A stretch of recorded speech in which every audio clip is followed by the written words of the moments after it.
کبھی بھی نماز میں کوتاہی نہ دینا۔ 5 گانا نماز یہ ہمارے اوپر لازم کی گئی ہے، اور یہ بیماری میں بھی اس کی معافی نہیں ہے، سفر میں بھی اس کی معافی نہیں ہے۔ پانی نہیں ہے تو تیمم کر لو، کھڑے ہو کے نہیں پڑھ سکتے بیٹھ کے پڑھ لو، بیٹھ کے نہیں پڑھ سکتے لیٹ کے پڑھ لو۔ حالت جنگ کے اندر بھی اس کی معافی نہیں دی گئی۔ تو کبھی بھی نماز ترک کرنے کی غلطی نہ کرنا۔ یہ میرے حضور علیہ السلام کی آنکھوں کی ٹھنڈک وَجُعِلَتْ قُرَّةُ عَيْنِي فِي الصَّلَاةِ، اور قلب کی راحت تھی۔ جب بلال حبشی کو اذان کا حضور کہتے تو کیا ارشاد کرتے؟ سنیے لفظ ارکنا یا بلال، بلال اٹھو اور ہمارے دل کو راحت پہنچا دو، یعنی اذان پڑھو اور ہمارا دل جو ہے وہ ٹھنڈا ہو جائے، ہمارے دل کو تسکین پہنچے۔ تو 5 گانا نماز اپنی زندگی میں شامل کیجئے۔ اللہ کی رحمتیں اترتی ہی اس کے اوپر ہیں جو نمازی ہوتا ہے۔ جو بے نماز ہوتا ہے، اللہ اکبر، حضرت سلطان باہو فرماتے ہیں اسے تو خنزیر بھی پناہ مانتا ہے۔ اور شیخ سعدی بولے اسے قرضہ نہ دو جو بے نمازی، اس لیے کہ وہ رب کا قرض ادا نہیں کرتا، تمہارا قرض کیسے ادا کرے گا۔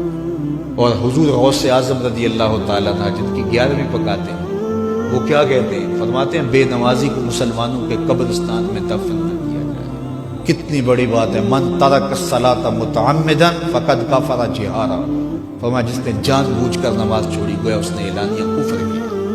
قیامت کے دن بندے سے سب سے پہلا سوال نماز کا ہو۔ قرآن بتاتا ہے کچھ لوگ کھینچ کے گھسیٹ کے جہنم کو لے جائے جا رہے ہوں گے۔ لوگ ان کو ملیں گے، ان کو کہیں گے ما سلککم فی سقر، تم جہنم کو کیوں جا رہے ہو، کیا ہوا؟ تو وہ کیا کہیں گے؟ لم نک من المصلین، ہم نماز نہیں پڑھا کرتے تھے، اور بہت اچھے اعمال تھے لیکن نماز نہیں پڑھا کرتے تھے، آج جہنم میں جانے کا سبب یہ ہے۔ میں اللہ کی بارگاہ میں دعا بھی کرتا ہوں اور آپ سے اس عزم کے اظہار کی امید بھی رکھتا ہوں کہ آج کے اس اجتماع میں آپ عزم مصمم کریں کہ آج کے بعد نماز نہیں چھوڑیں گے۔ انشاءاللہ اتنے زور سے کہیں کہ شیطان کا کلیجہ پھٹ جائے۔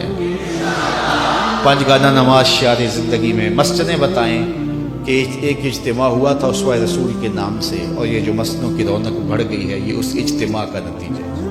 تو پھر یہ سامعین اور یہ منتظمین خوش ہو جائیں گے، اور یہ خبر میرے کانوں تک پہنچی تو مجھے بھی خوشی ہوگی، یار میں نے اور انہوں نے کیا خوش ہونا ہے، آمنہ کے لال خوش ہو جائیں گے کہ ان لوگوں نے 5 گانا نماز شعار زندگی بنا لیا ہے۔ ہمارے بزرگ فرمایا کرتے تھے سونے سے قبل 5 انگلیاں بھی گن لیا کرو اور 5 نمازیں بھی گن لیا کرو۔ اگر 5 نمازیں پوری ہیں تو اللہ کا شکر ادا کیا کرو۔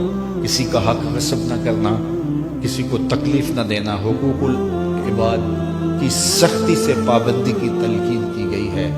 جس نے کسی کے صرف 3 پیسے مارے، 3 پیسے، قیامت کے دن اس کی 700 نمازیں جو جماعت کے ساتھ پڑھی لے لی جائیں گی۔ 700 نمازیں صرف ایک ٹگے کے عوض میں لے لی جائیں گی، 3 پیسوں کے عوض میں لے لی جائیں گی۔ تو اب مجھے بتائیے کہ اگر سویر سے لے کر ہم شام تک فراڈ کر رہے ہیں، دھوکہ کر رہے ہیں، لوگوں کے کلیجے چیر رہے ہیں، ہمارے جملوں کے نشتر لوگوں کے کلیجے پھاڑ رہے ہیں، تو پھر قیامت کے دن کس کس کا حساب دیں گے؟ کتنی کو نمازیں ہمارے پاس جو ہم دیکھ جان چھڑائیں گے۔ تو آئیے اس تھوڑی سی زندگی کو اللہ کے نام پہ گزاریں، اللہ کے نام پہ گزاریں۔ آج موقع ہے، توبہ کا دروازہ کھلا ہے، کل سب کچھ نہیں ہوگا۔ بندے کو اس وقت سمجھ آتی ہے جب سمجھ آنے سے کچھ فائدہ نہیں ہوتا۔ وہ قرآن بتاتا ہے کہ ظالم ہاتھ کاٹیں گے لیکن کوئی فائدہ نہیں ہوگا، اور وہ کہیں گے کہ یا لیتنی قدمت لحیاتی، کاش میں یہ زندگی آخرت والی زندگی کے لیے گزاری ہوتی، لیکن پھر کوئی فائدہ نہیں ہوگا۔ آج کا پچھتاوا کل کی بہتری کی ضمانت ہے۔ وقت پر کافی ہے ایک قطرہ بھی